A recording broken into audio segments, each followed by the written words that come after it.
안녕하세요. 야곱이 드디어 요셉과 만납니다. 오늘 본문은 창세기 46장 28절에서 34절입니다. 28절, 야곱은 유다를 미리 요셉에게 보내 자신이 고센으로 간다는 것을 알렸습니다. 그들이 고센 땅에 이르렀을 때 요셉은 오래전부터 고센 땅에 대한 계획을 세우고 있었습니다.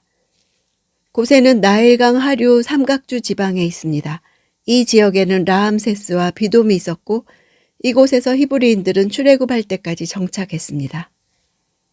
나일 동쪽의 목초 지역으로서 유목 생활을 하지 않았던 이집트인들에게는 크게 유용하지 않았으나 유목민이었던 이스라엘이 거주하기에는 적합한 지역이었습니다. 뿐만 아니라 이집트 본토와 상당 거리 떨어져 있었으므로 많은 우상을 섬기던 이집트의 영향을 받지 않고 종교적, 종족적으로 단일성을 유지할 수 있었던 곳입니다. 또한 후에 이집트를 떠나 다시 가나안으로 돌아갈 때 국경지대에 위치해 있어서 보다 쉽게 출애굽할 수 있는 지역이기도 했습니다. 당시 요셉은 이런 여러 가지 사정을 염두에 두고 고센 땅에 정착시킬 계획을 세웠던 것입니다. 29절, 요셉이 병거를 갖추어서 고센으로 가서 자기 아버지 이스라엘을 맞이했습니다. 요셉이 자기 아버지를 만나자 목을 부둥켜 안고 한참 동안 울었습니다. 병거는 왕이 이용하는 운송수단이었고 왕의 특권을 상징하는 것이었습니다. 요셉이 병거를 탄 것은 그의 지위를 보여주기 위함이라기보다는 위엄을 갖추고 가족을 만남으로써 이집트 사람들로 하여금 가족들을 무시하지 못하게 하는 효과를 가져왔을 것입니다. 아버지와 아들의 23년 만의 재회였습니다. 32절, 이들은 양을 치는 사람들입니다. 이들은 가축을 치는 사람으로 가축과 양들과 모든 재산을 갖고 왔습니다. 요셉은 바로에게 가족의 직업과 그들이 빈손이 아닌 전 재산을 가지고 왔음을 언급하겠다는 계획을 밝힙니다. 땅만 제공받으면 된다는 것으로 바로가 아무런 염려나 경제적인 부담 없이 자신의 가족들을 받아들이게 하려는 요셉의 배려를 볼 수 있습니다. 이러한 가족 소개는 가족을 무사히 고센에 머물게 할 수 있는 발판이 되었습니다. 33절, 만약 바로가 여러분을 불러 너희들이 직업이 무엇이냐고 물으면 당시 이집트는 신분에 따라서 직업이 결정되고 또한 직업에 따라 사람을 평가하는 사회였습니다. 그러므로 바로가 야곱의 가족을 만나서 그들의 직업을 물을 것은 당연한 일이었습니다. 34절, 주의 종들은 어릴 때부터 가축을 쳤는데 우리와 우리 조상들이 지금껏 그랬습니다. 라고 대답하십시오. 그러면 여러분들이 고센 땅에 정착할 수 있게 될 것입니다.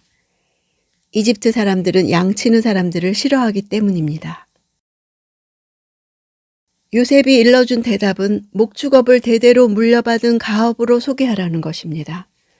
목자라고 밝히는 것은 곧 자신들을 이집트의 주류 사회에서 격리시키는 결과를 초래하므로 자신들은 이집트에 대해 어떠한 정치적, 사회적 야망이 없을 뿐만 아니라 이집트 사람들과 결혼하는 일도 없을 것임을 선언하는 것과 마찬가지였습니다. 싫어한다는 단어는 가증히 여기다, 혐오하다, 상종 못할 것으로 생각하다 라는 뜻입니다. 이집트 사람들이 목축을 혐오하는 것은 목축하는 자들이 이집트인들이 거룩하다고 생각하고 숭배하는 소 등의 짐승을 잡아먹었기 때문입니다. 뿐만 아니라 농경에 종사하는 이집트인들은 난폭한 유목민들로부터 여러 차례 공격을 당한 경험이 있었기 때문에 그들을 혐오했던 것입니다.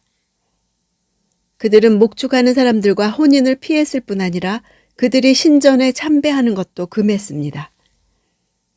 이런 이집트인들의 관습은 오히려 이스라엘 후손의 혈통과 신앙을 보호하는 결과를 낳았습니다. 격리된 곳에 삶으로써 이집트인들과 동화되지 않고 계속 그들의 혈통과 여호와 신앙을 지킬 수 있었던 것입니다. 기근으로 위기를 겪던 야곱의 일가는 다시 하나로 뭉치게 되었습니다. 그것은 과거에 형들이 벌였던 요셉으로 말미암은 일이었습니다. 마치 버린 돌이 머릿돌이 된 것과 같습니다. 요셉은 그의 가족과 가문과 그의 민족과 이집트 제국 전체의 머릿돌이 되었습니다. 버림받은 것 같았으나 하나님의 뜻이 있었기에 도리어 머릿돌이 되는 길이 되었습니다. 요셉의 이야기는 많은 면에서 메시아와 비슷합니다. 예수는 이스라엘 민족으로 태어나셨고 유다 지파에 속하셨고 동시대의 사람들에게 많은 미움을 받으셨습니다. 소수의 제자만이 예수를 진심으로 믿었습니다. 건축자들이 버린 돌이 머릿돌이 됐습니다. 이 일은 여호와께서 하신 일이요 우리 보기에 참 놀라운 일입니다. 지금 내 모습이 끝이 아니라는 것을 믿고 하나님께서 하실 일을 소망하는 것이 신앙입니다.